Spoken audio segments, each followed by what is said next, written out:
Bien, vamos a desempacar todo esto.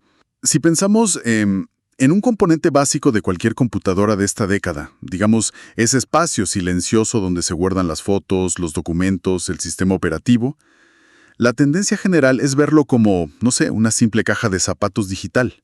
Claro, abres la tapa y metes las cosas. Exacto. Se abre la tapa, se mete la información, se cierra y el asunto queda resuelto, ¿no? Sí. Y lo fascinante aquí es que existe una inercia mental brutal que nos hace percibir el almacenamiento así, como un contenedor inerte, una especie de archivero estático que solo reacciona cuando alguien decide abrir un cajón. Pero al poner este componente bajo el microscopio, la realidad es diametralmente opuesta.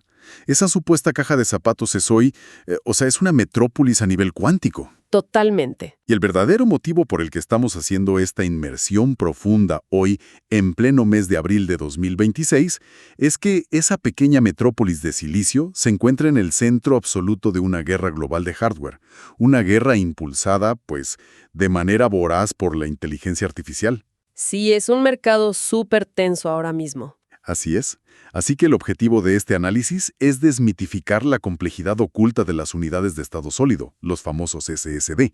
Vamos a explorar toda esa ingeniería que los transformó de ser simples reemplazos rápidos para los discos duros mecánicos a convertirse literalmente en computadoras autónomas operando dentro de otras computadoras. Y es que la convergencia que estamos presenciando es un punto de inflexión histórico.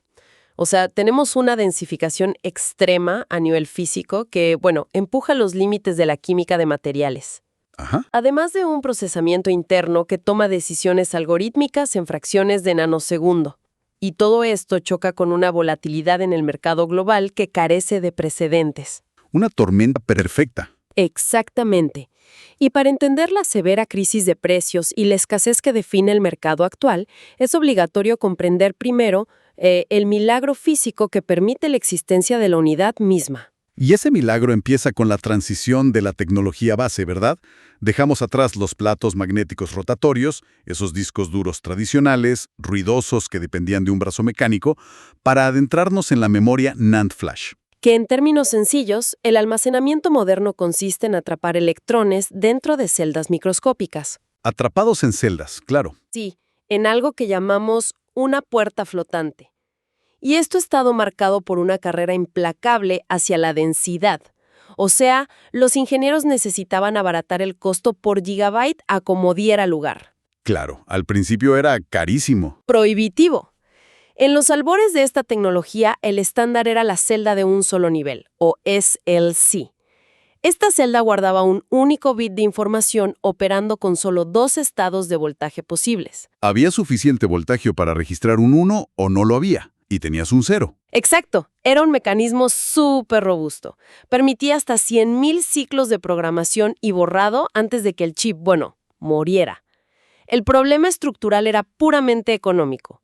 Fabricar terabytes de almacenamiento usando una celda física por cada bit resultaba imposible para el mercado de consumo. Y la solución de la industria ante ese cuello de botella fue la más intuitiva desde la perspectiva de ingeniería, ¿no? Meter más información en el exacto mismo espacio físico. O sea, si ya tienes la celda construida, obliga a esa celda a distinguir entre más estados de voltaje. Tal cual. Y el camino se trazó rápidamente. Surgieron las celdas de nivel múltiple, las MLC, para almacenar 2 bits. Luego la tecnología TLC para 3 bits. Y finalmente la QLC capaz de almacenar 4 bits por celda. Que es la que vemos en todos lados últimamente. Exacto. La QLC es la que ha dominado recientemente el almacenamiento masivo. Pero el gran desafío técnico actual ha sido la transición hacia el estándar PLC, que intenta forzar 5 bits de información dentro de una sola celda. Y aquí es donde, para visualizar la escala de este desafío, pensemos en una de estas celdas NAND como si fuera un vaso de agua. Me encanta esa analogía. La tecnología SLC original equivale a un vaso que está completamente lleno o completamente vacío. Es un estado binario, inconfundible. Avanzando a la tecnología TLC de 3 bits, el vaso ahora necesita 8 líneas de llenado distintas trazadas en el cristal. 8 niveles de agua, sí. Pero al llegar a la tecnología PLC, el objetivo es medir 32 niveles de líquido exactos, milimétricos, dentro de ese mismo vaso diminuto. Y la gran incógnita aquí es, el margen de error, ¿no? Totalmente. Medir 32 niveles de voltaje se vuelve una tarea titánica por las variables ambientales. Si el escritorio tiembla un poco, o hay un ligero aumento de temperatura, o este ruido electrónico de la placa base, bastaría para que la lectura se desvíe una fracción mínima y ¡pum! Dato corrupto. Es que el ruido térmico y la interferencia electromagnética son los peores enemigos a esa escala. Si ese agua en tu analogía se evapora mínimamente, la lectura del nivel falla por completo. Y debido a esta fragilidad inherente, la longevidad de la tecnología PLC se desploma de manera drástica. ¿De cuánto estamos hablando? ¿Si antes eran 100.000 ciclos? Bueno, mientras que aquellas celdas SLC soportaban 100.000, una celda PLC actual apenas logra resistir entre 150 y 1.000 ciclos en el mejor de los casos. ¡Wow! Eso no es nada. Nada. El motivo de fondo es el desgaste material extremo. Cada vez que se programa y se borra un dato, se aplique un voltaje alto para obligar a los electrones a atravesar una capa de óxido aislante. A nivel microscópico, ese proceso perfora y degrada el óxido. O sea, siguiendo con el vaso, cada vez que lo vacías y lo llenas a la fuerza, ¿el cristal se va agrietando un poco más? Exactamente. Se va rompiendo. Y ese nivel de degradación tan rápida relega al PLC a tareas muy específicas. Almacenamiento en frío, discos para archivar respaldos históricos, bases de datos estáticas. Cosas que se escriben una vez y tal vez se leen de vez en cuando, pero casi nunca se sobreescriben. Exacto. Y claro, al lidiar con una matriz de memoria tan inestable, el controlador del SSD se ve obligado a evolucionar. Antes, el controlador era un mero puente, un chip sencillo. Hoy es un procesador extremadamente complejo, equipado frecuentemente con múltiples núcleos ARM. Es, literalmente, una computadora pequeñita. Sí. Y su función incluye orquestar una danza matemática en fracciones de nanosegundo para inyectar los niveles exactos y corregir los errores de lectura que produce el hardware desgastado. Pero a ver, dado que comprimir 32 niveles de voltaje inestables resultó ser una vía sin salida para discos rápidos, la arquitectura tuvo que tomar otra dirección. La industria dejó de dividir el interior del vaso y decidió mirar hacia arriba, ¿no? Sí, porque la limitación de la litografía plana, el poner componentes uno al lado del otro, llegó a su tope físico. La respuesta fue el desarrollo de la arquitectura 3D NAND. En lugar de expandir la ciudad horizontalmente, comenzaron a construir rascacielos de silicio. Apilando capas. Capas sobre capas. Que de hecho los informes recientes de fabricantes como SK Hynix y Micron muestran una escalada brutal.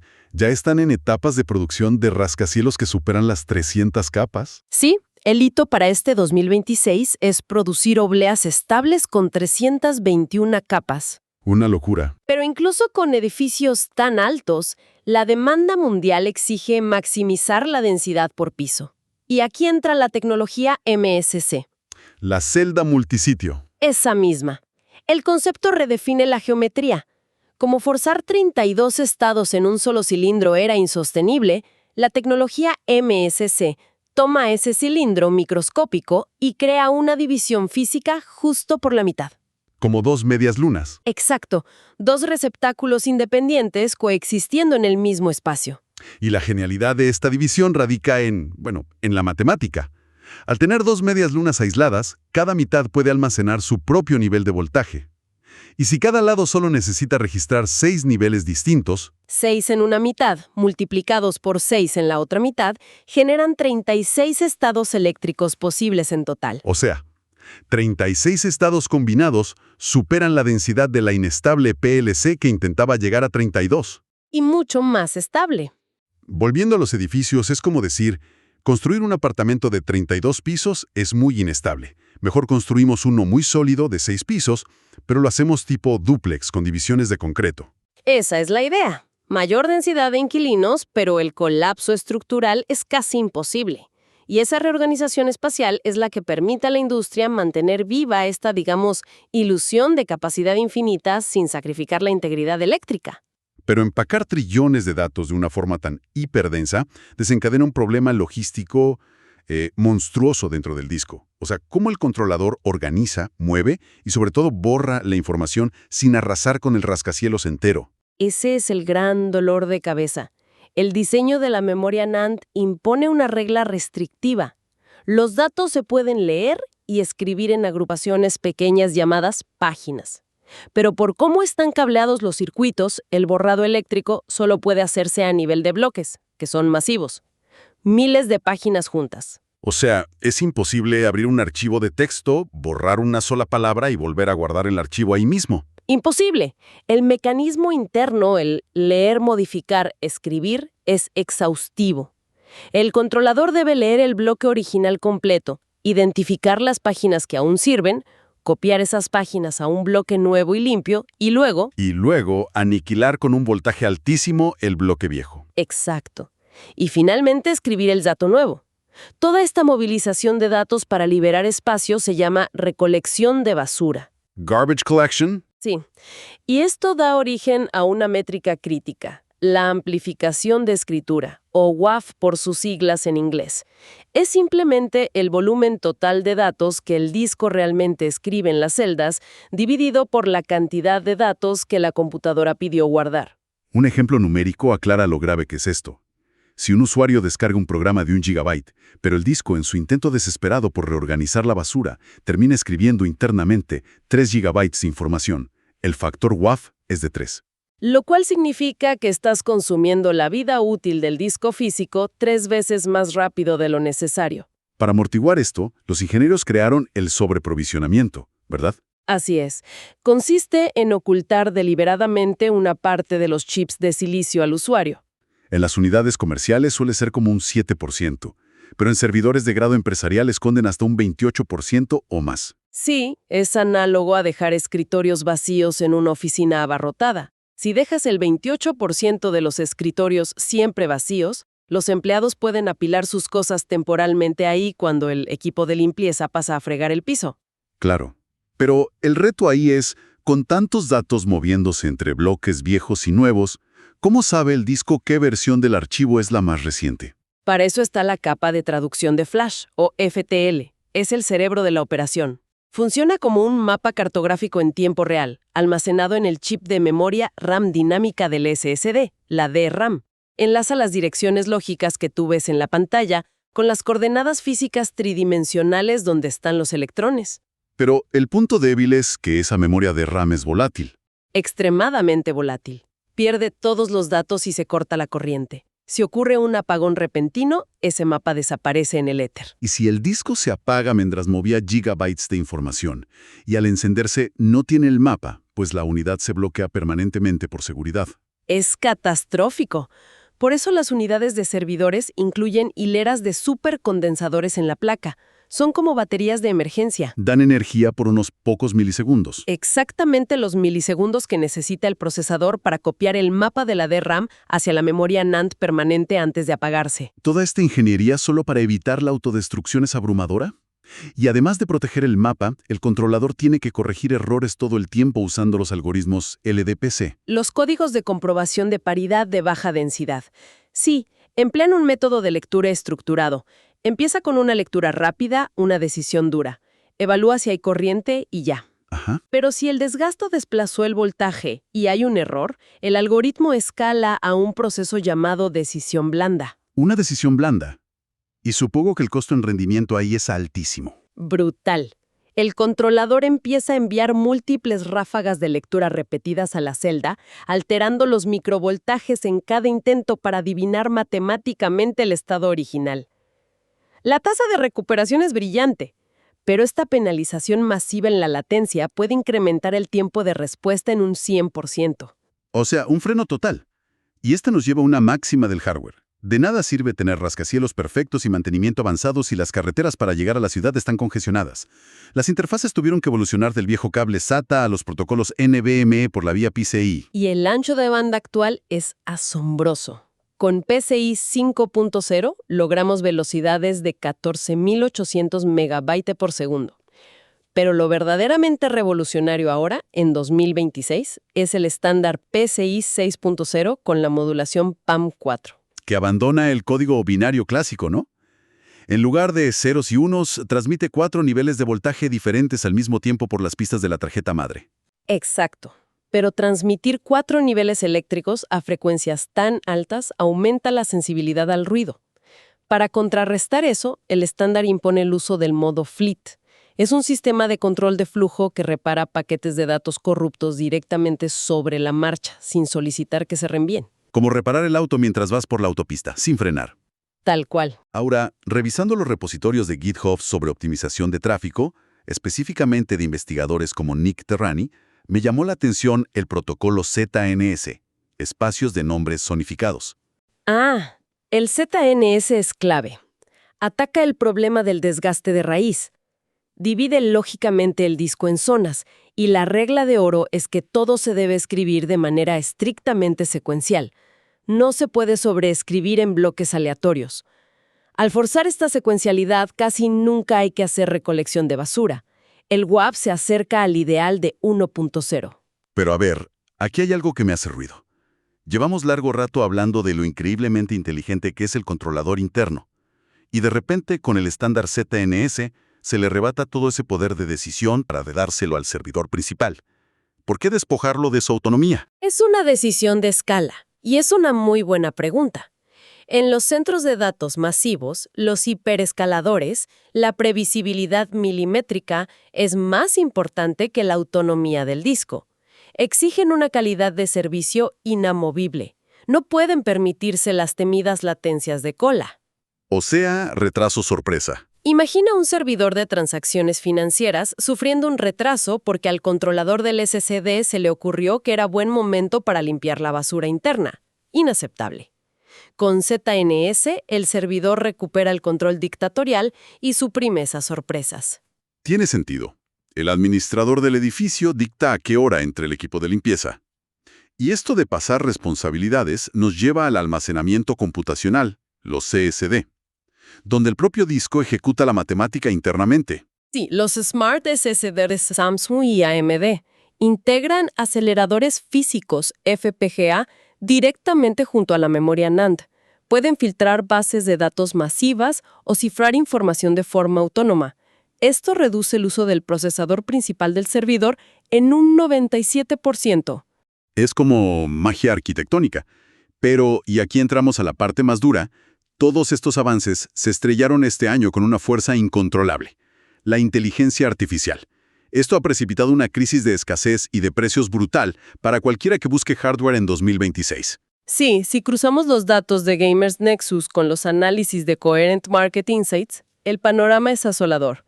El costo mayorista de las obleas TLC base se multiplicó por un factor de 8.5 desde finales del año pasado. O sea, subió más de 8 veces. Y eso pega directo al consumidor. Vemos unidades NVMe de 2 teras, como el Kingston NV3, subiendo un 153% en unos meses. Pasaron de unos $150 a más de $380. Y todo esto es porque el silicio se lo están tragando los centros de datos de inteligencia artificial. La arquitectura de la IA lo explica. Servidores como el NVIDIA Vera Rubin necesitan 1.15 petabytes de almacenamiento ultra rápido cada uno. La IA, por sí sola, está acaparando el 9.3% de toda la demanda mundial. Una décima parte de la producción global absorbida por un solo sector. El CEO de Western Digital dijo que están virtualmente agotados para todo el año 2026. Y en este clima la lógica diría que los fabricantes encenderían más plantas, pero no. Las auditorías revelan recortes de producción deliberados para proteger los márgenes. Samsung redujo su producción de 4.9 millones de obleas mensuales a 4.68. SK Hynix bajó de 1.9 millones a 1.7. O sea, si un centro de datos paga primas masivas por discos de IA, los fabricantes cierran la válvula de consumo general. Es una escasez artificial, creada intencionalmente montada sobre una escasez real. Tal cual. Redirigen los recursos hacia las memorias de mayor beneficio, dejando a la industria automotriz y al mercado de computadoras de consumo peleando por las obras y absorbiendo los altos costos. Y hay que mencionar a los nuevos actores asiáticos en la cadena de suministro, como GMTC. IMTC es un fenómeno técnico muy relevante. Lograron producir memoria 3D NAND de casi 300 capas en masa a la par de los competidores históricos. Según Counterpoint Research, han capturado cerca del 11% de la cuota de mercado global, navegando un ecosistema comercial pues bastante restrictivo, ¿no? Claro, Y la realidad es que ni siquiera con ese 11% extra de volumen logran suplir la demanda. Los discos de marcas que usan el silicio de YMTC, como Fangshan, también han sufrido saltos de precio de hasta un 120%. Nada escapa a la gravedad de la infraestructura de la IA. Es un sistema global perfectamente acoplado. Un centro de datos nuevo al otro lado del mundo detona que el disco para la computadora de tu casa cueste el doble al día siguiente. Totalmente. Bueno, el análisis de hoy nos llevó desde la física hasta las finanzas globales. Empezamos desmontando esa idea de la caja de zapatos digital para revelar un laberinto cuántico, donde la celda MSC divide el espacio para estabilizar 36 variaciones de voltaje. Pasamos por los algoritmos LDPC, las arquitecturas CNS, la modulación PAM4, todo trabajando desesperadamente para sostener este ecosistema veloz. Y vimos la cruda realidad de este 2026, donde todo este esfuerzo de la ingeniería ha sido secuestrado por la voracidad de la IA corporativa. Pero queda una reflexión provocativa para el final. Sí, hay un protocolo emergente que casi no tocamos, el protocolo CXL. Si combinamos el CXL con el almacenamiento computacional inteligente, la barrera entre lo que siempre llamamos memoria RAM rápida y volátil y el disco duro de almacenamiento permanente empieza a desvanecerse físicamente. Eso cambia todo. Exacto. La pregunta es, si uno lo piensa, ¿qué pasará con la arquitectura de la informática moderna cuando el sistema operativo ya no requiera cargar la información desde el disco hacia la memoria RAM? Sencillamente porque la unidad de almacenamiento ahora responde a la misma velocidad de la luz y además es completamente capaz de pensar y procesar matemáticas por cuenta propia. Es una pregunta para quedarse dándole vueltas. Ahí lo dejamos por hoy.